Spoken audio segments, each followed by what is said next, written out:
Oh, three people waiting. So who we got? Larissa. Mm,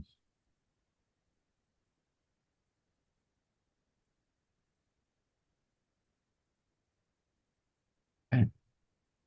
Good morning, good morning, good morning. Here we are. We're also live here. Okay, so let's get started. So today is going to be special, just like any other day. But today I have a couple things that I'm going to share that I probably have not shared with any of you till now. So, which is cool. There's a lot where that came from.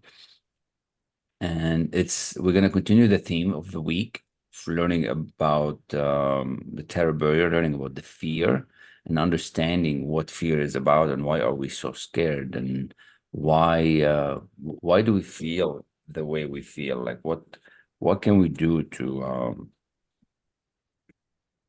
not be afraid the way we are afraid. So this is what's going to be most of the conversation.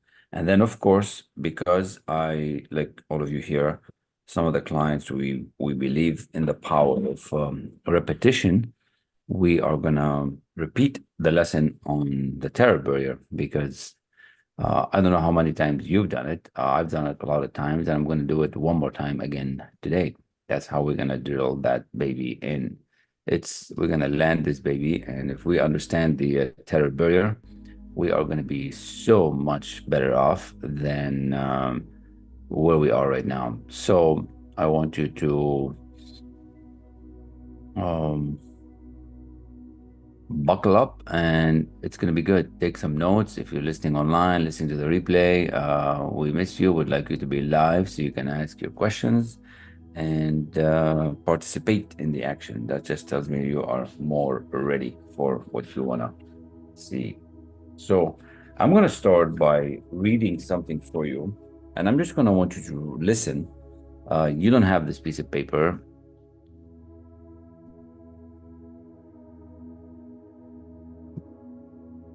I want you to just listen to this. I want you to listen to this paper. I want you to listen to what the mind is all about. It's really all about the mind.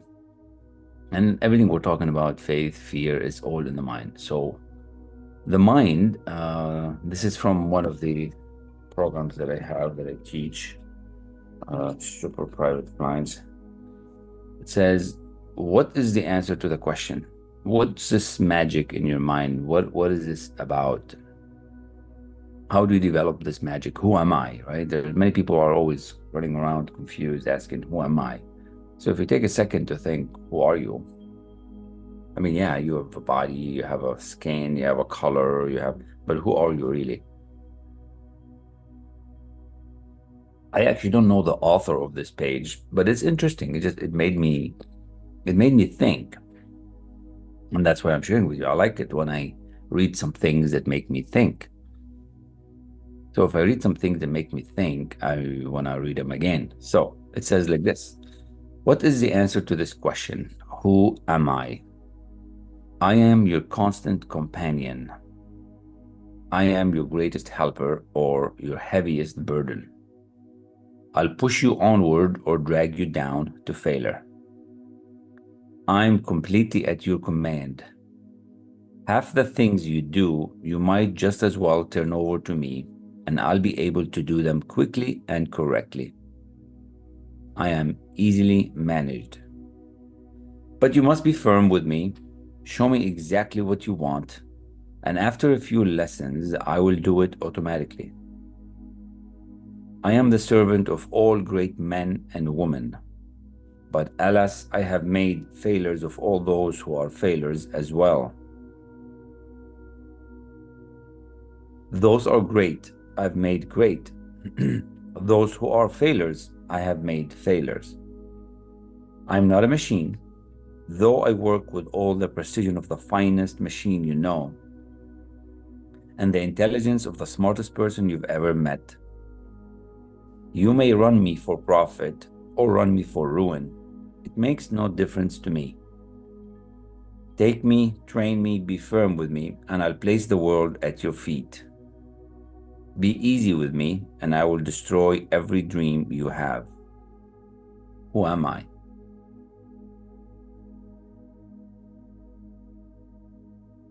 I am your thinking.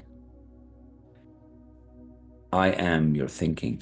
A very interesting piece of paper. I've had that for a while. It was one of the lessons with Bob. And again, there's no title who wrote it, but it's pretty cool, very powerful, very deep, and makes you think.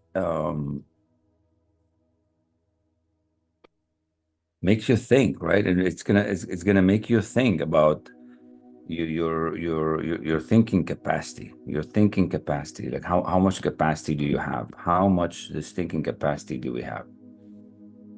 Do you have enough thinking? Are you doing enough thinking? Are we doing enough thinking here and here? Like, are we putting it in?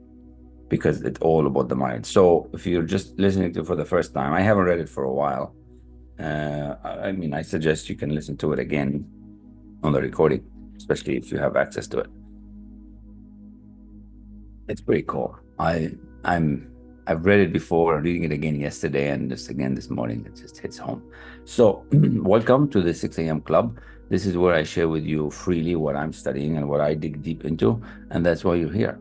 This is not the typical class that we usually have with clients, but it's more about me exploring the subject, and this is where some of you as clients get to experience what I'm doing and what I'm learning. So if we're studying this week about further into this fear and terror barrier, I thought to talk a little bit more about your will. And the will is interesting. You know, we're studying this week. So this is what we're studying the whole week, every day. If you have access to it, this is what I'm studying. You can study whatever you want, but it's what I'm studying.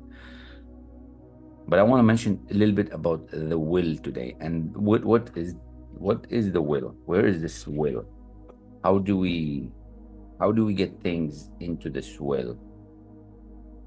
How do we will things to life? And where is the will? And if you recall,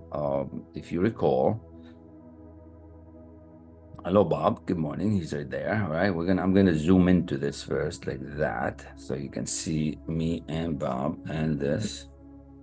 And this is reminding us to think about our goal, I guess. Okay. So if this is new to you,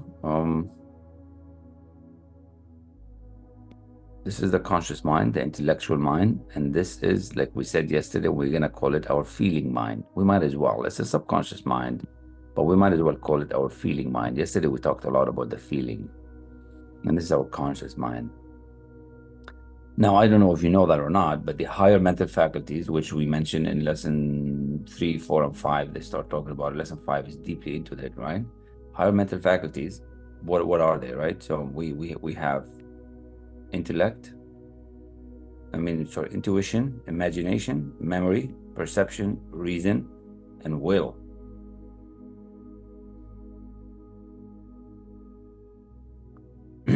Okay, that's pretty cute. That's cool. So we have an idea that we choose. The idea is moving around. We choose or we think. The idea comes in. Now it's here. And then we can use these babies to impress into here. But today we're talking about the will. Okay. Well, that's cool. Well, that's what we want to do. That's what we want to do. You also recall from this picture of the mind, right? That in the intellectual mind up here, we get to choose. You can reject an idea or accept an idea. See, ideas are moving all the time, or the other energies, and you can accept it or reject it. You can also originate. You can make new thinking. You can pluck from the ether new ideas, and you've all done it. Just you don't do it enough. I don't do it enough either. And that's what what I just read is about. The mind, right? The thinking mind. Like we're all just mind. And it says it can do or break anybody, and it's all here. So if we take this idea and if we get it in here, and if it's finally there, this will get you into the feeling, because it's the feeling mind, into the vibration to take the action to change your result. At the end of the day, that's what we're talking about. But the beautiful part about willing this idea in, I want to will this idea in. We want to take it on purpose. We want to expand your thinking. Because right now your thinking is whatever your current results are, which is a lot of you tell me you're not happy about.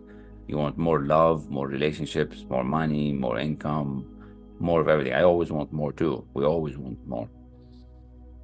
So we have to start willing some new ideas. And to do that, let's understand more about this mind. So he also said it cannot reject. And that was the article about. Like, so whatever we want it's in here, it cannot reject it. It has to accept it. I don't know if you accept that idea or not. I find it difficult that at certain age now we stop accepting, like we accept more ideas when we were babies. I guess so. But then I asked myself a question, how often do you say no? And how often do you say yes? When things come up towards you in life, right? Do you often say no or do you often say yes? I think most of us are skeptical. Most of us would doubt. Most of us would not say yes. Most of us go here nowadays. When you were a baby, when I was a baby, I said yes to a lot of things. Everything that my parents gave me, everything that they taught me, everything that they told me, after they told me to say, whatever were the words, I just said yes to it all. Whereas as we grew up and we're 7, 8, 9 years old, and you start actually be able to intellectually think about what's going on, you start saying yes or no. You start having kids tantrums, right? You ever seen those kids tantrums where you're in the mall, on the ground, you're fluttering around like, oh, I'm not doing it, oh, I'm not doing it. And you're going nuts. And the parents are just so embarrassed because you're starting to decide, do you want to do this or not? But when you were a little more of a baby, you just accept everything. And that's the beauty of it. We learn how to use this, we can start accepting ideas, much bigger ideas. Now, this is where we were talking about visualization yesterday in the class. So those who are in the class and the previous one, we're talking about visualization. It says it cannot determine the difference between that which is real or that which is imagined. So if you're in a state of a bliss, if you close your eyes and everything is here and everything is that you want is with you, it might not be, but if you just go there, if you just go there, okay? If we just go there, I'm going to take everything off the screen, right? And if you just go there, and this is your desire, this is your relationship, this is your money, this is, you can have a relationship, it could be money, it could be homes, whatever it is you want. And if you accept it that is there, and you bring that object to your mind, wow, or that relationship, and it's there, and you hold it long enough, he said, it cannot determine if it's real or not. You ever had one of those vivid dreams? I just woke up from a dream this morning. I literally thought it was real. I couldn't tell if it was real or not because everything was there. The bugs were there, the flies were there, the barflies were there, the fleas were there, the rock that I hit was there. It was so freaking. I'm like, what the heck is going on? Get out of it. I don't like to dream. It's weird. I mean, I don't, especially when it's on its own. And I usually never remember them. Today I do. I don't understand the meaning of it either, but so the beauty of it is you cannot determine the difference between what's real and what's imagined. Now, intellectually, you're accepting this idea. Intellectually, you understand these words.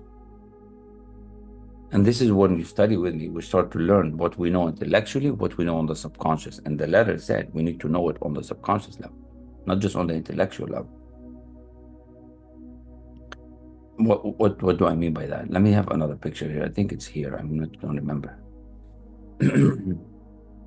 Yeah, we can use this one. Yeah, that's perfect. Okay.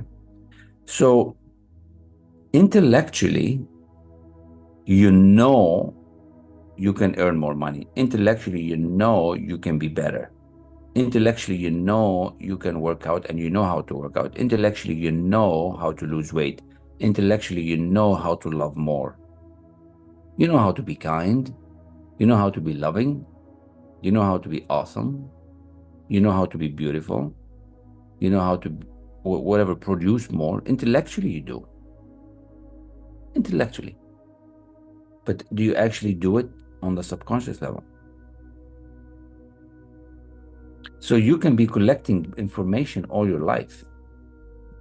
All your life, you could be collecting stuff, and it's just sitting there. Just sitting there. I had 5 degrees.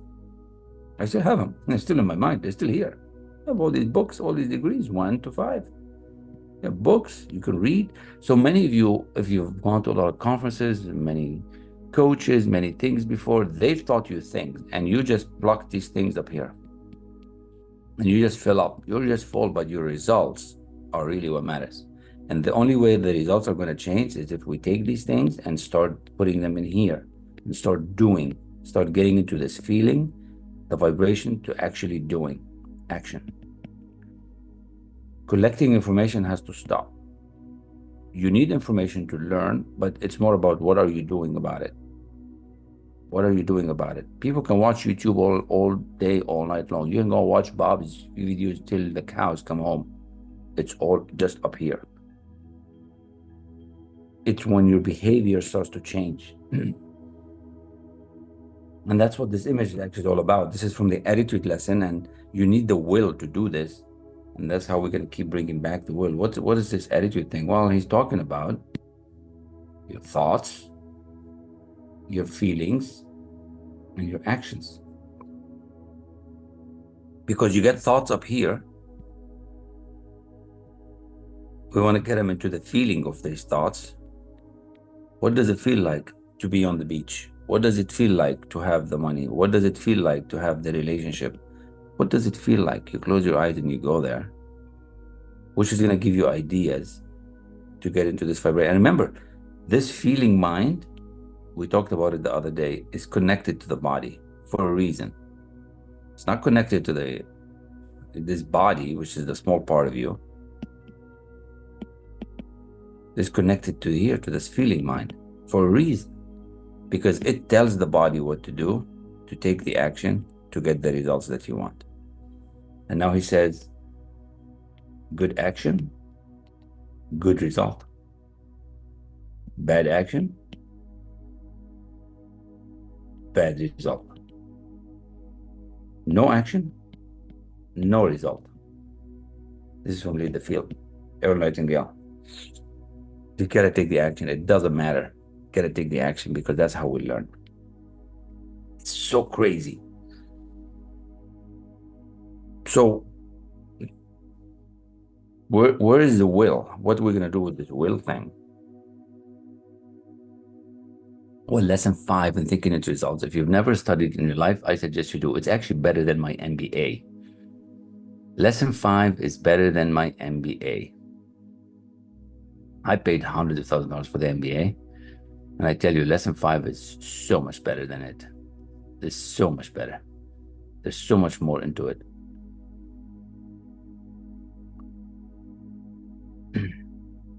Make sure you understand lesson 5. No, I'm just fixing the screen with the AI stuff. Now, what I was going to tell you about the will this morning, and then we're going to get into this lesson. Well, so how can we use the will? There was another line from Genevieve Behrend that says, visualization without a will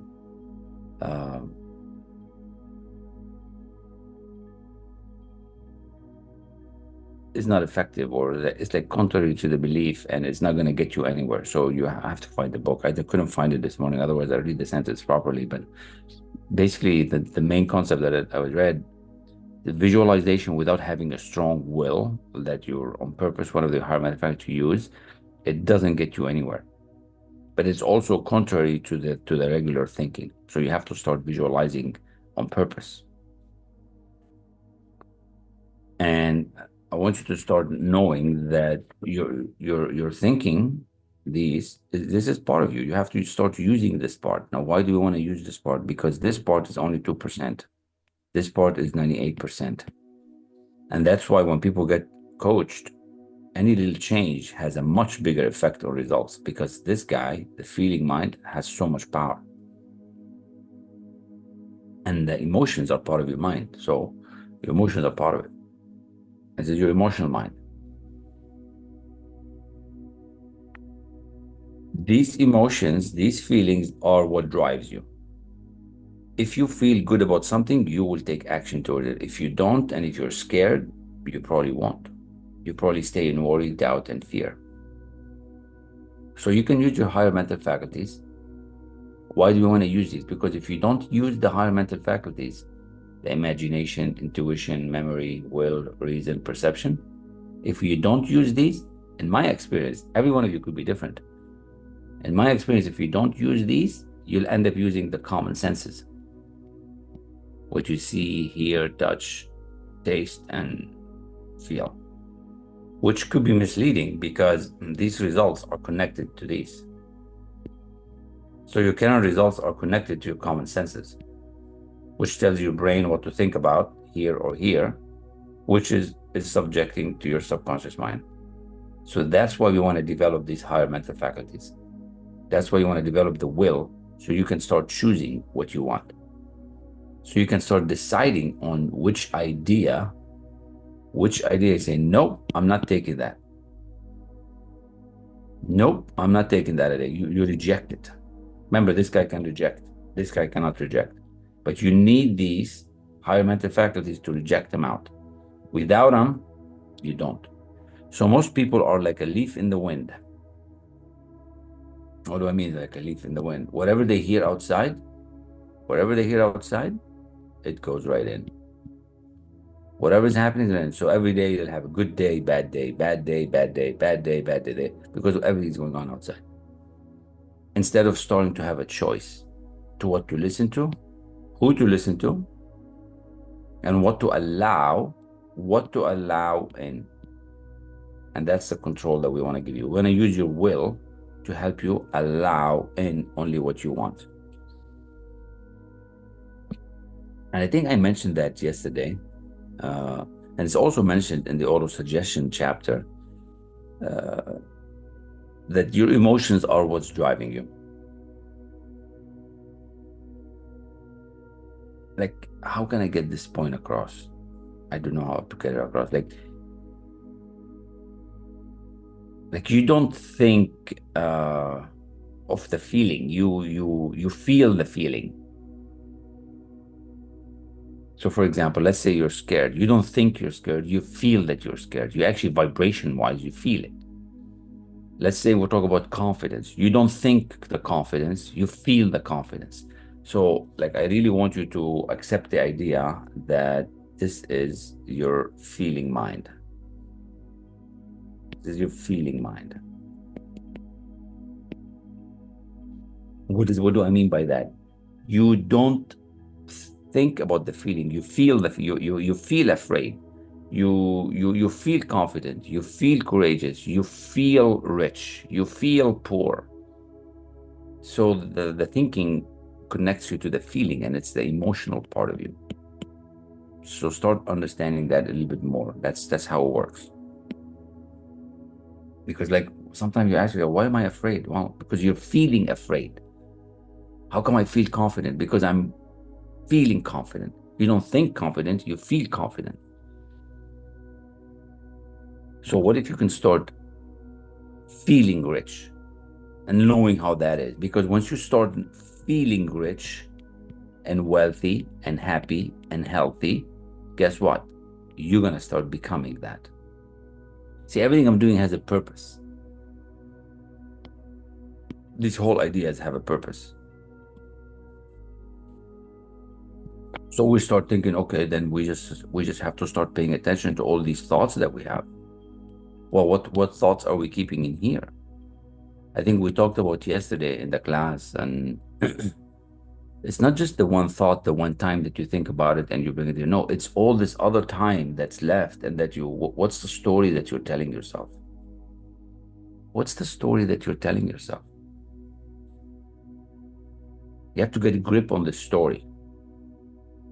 Supposedly, I don't know where this number came from. I'm not going to go verify it, but I heard scientifically, I don't even know how they measured it, because I probably don't even believe it, but that's what I heard.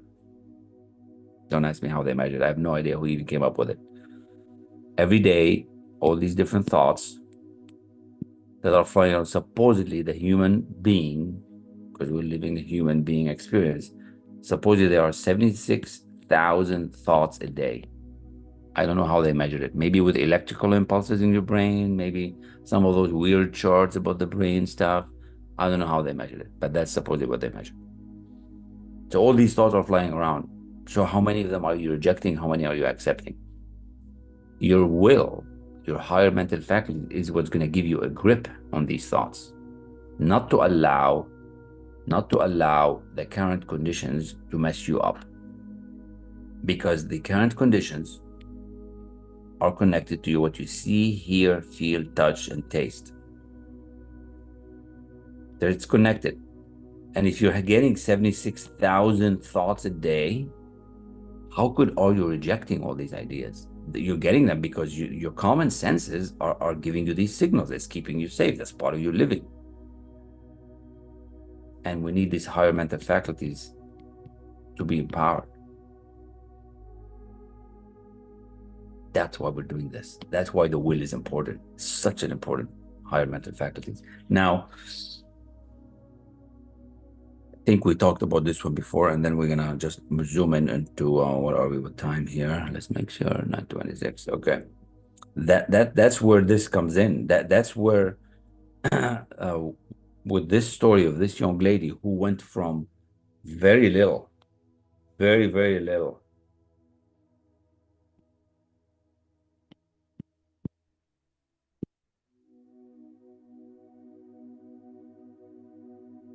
She had to focus. She had to use the will. She had to change her thinking. She changed her thinking. It didn't matter if she was changing diapers. It didn't matter if she was doing dishes. It didn't matter if she was driving in a car. Her thinking had to change to be like that, to become the $100,000 per month woman. Who's the woman you want to become? Who's the man you want to become? What is the story? What are you telling yourself all the time? It doesn't matter how bad. It doesn't matter how bad is the situation before. It's what you want to be now. What's the new you? What's the new you asking you to be? That's what I'm talking about.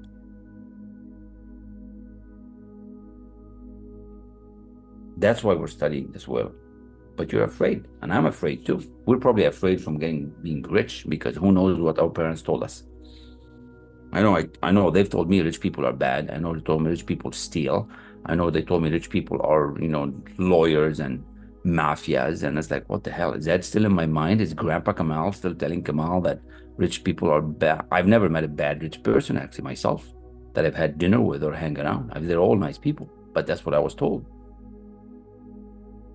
Because they don't know any better. Poor people beget poor people. And you send them love, then you do.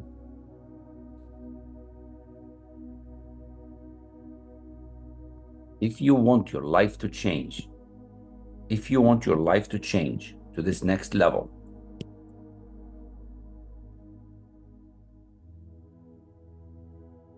you have to start controlling your thinking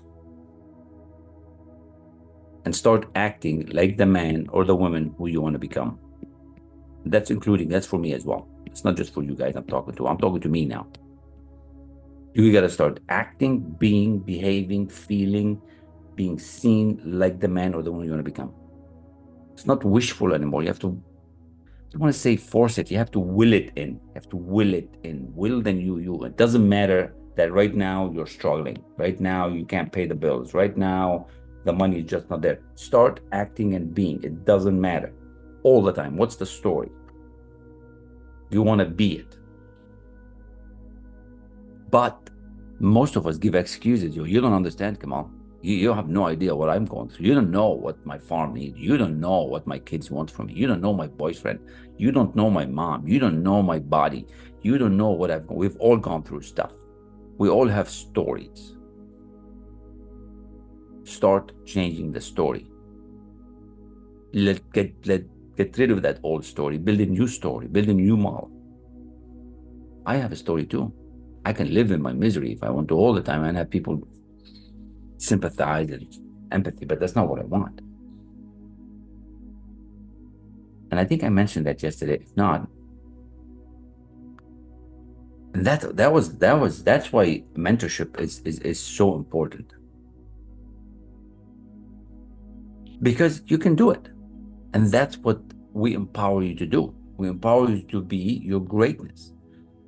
Bob always would ask, how do you do it? He said, it's not just me, you can do it too. He always saw the greatness. He always saw the higher side of you.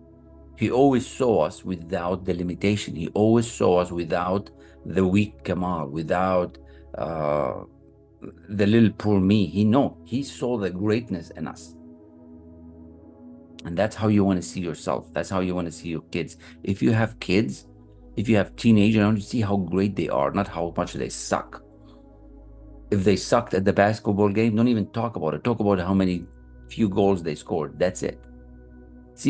Talk about how great instead of how bad. That's the thing, because we're all the same. We all have this mind. This mind that we want is all connected. And once you tune into that frequency, you're it. I remember in one session, a very interesting session,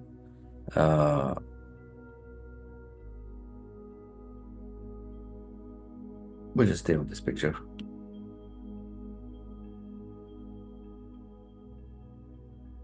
It's like, I think it goes, it's not who you think you're not, or it's like, are you really who you pretend to be?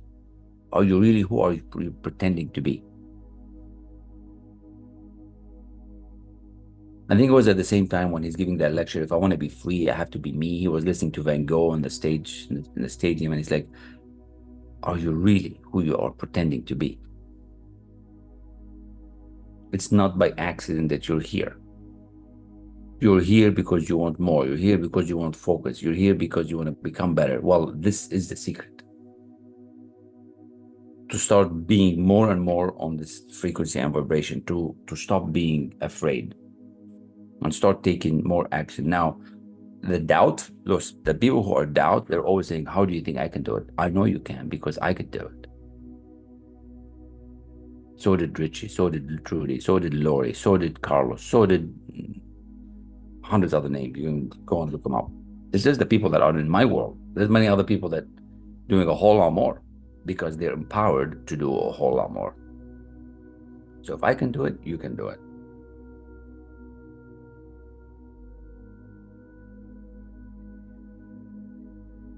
There's this one thing that Bob always went about. He was so cool on giving. He always gave us so much. He said, how much are you giving, Kamal? How much are you giving? And I said, well, I give as much as I could. He said, well, is that good enough? And I said, I don't know, probably not. He said, how much are you giving? I said, well, what do you mean? Like, I can't give what I don't have. He goes, well, that's exactly what you don't have. You have to give a whole lot more than what you have. You and I have to give at the frequency that we want to receive.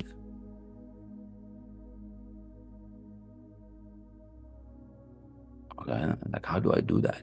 If I want to receive $1 million, how do I, my mind is going to these numbers, right? Like, so do I have to give $100 to get $100? That's exactly it. Yeah.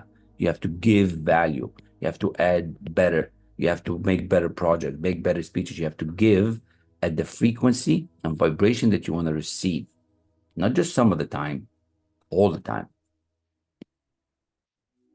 Still trying to get my head wrapped all around that.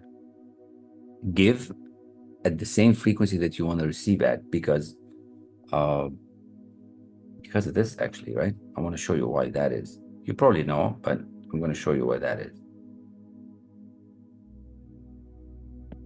Because we're here. And our goal is up here at the higher frequency and vibration. I finally understood it. So if these are my goals, if these are my results, and my feelings, and my money, and this, and my goal is up here, it's just at a different frequency and different vibration. So I have to be like that. I have to give at that frequency and vibration. So I can start receiving that. Now, visualization is what gets us there. Gotta visualize more. Visualize a whole lot more. All right, this is telling me it's time to listen to the fear lesson. So that's what we're doing, folks. We are studying terror barrier in a different way than the actual lesson itself, because the lesson is going to tell you what to listen to. So with that, I'm gonna stop the stream because I don't want to put this lesson from Bob online yet. I don't know if I'm even allowed. So I will stop the live stream. So for those who are missing out on it,